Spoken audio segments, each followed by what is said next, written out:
ne votojmë çdo seancë për. Nuk mund të jetë bllokues ai që ngre dorën dhe thot po. Bllokues është ai që madje as nuk merr pjesë në votim dhe e saboton krijimin e formës. Kushtetuta e Republikës Kosovës thotë që të drejtën ekskluzive për propozimin e që nënkupton vullnetin e lirë për propozim e ka partia fituese. Unë mendoj që fare nuk ka të bëjë me personin e zonjës Arbolena Haxhiu. Unë mendoj që ka të bëjë me Albin Kurtin.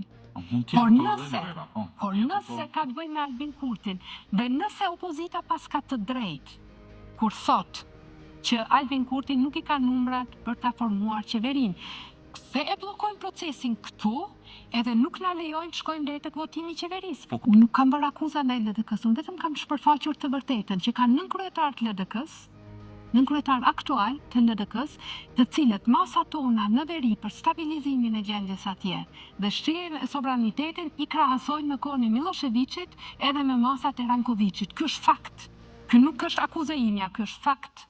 Hapeni internetin, i shihni deklaratat e tyre dhe për mua janë tërësisht të papranueshme nga një parti që pretendon të jetë parti institucionaliste.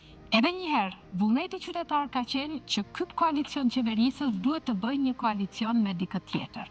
Prandaj oferta jonë drejtuar LDK-s ka qenë shumë konstruktive. E janë i ta bëjmë koalicionin dhe të shohim.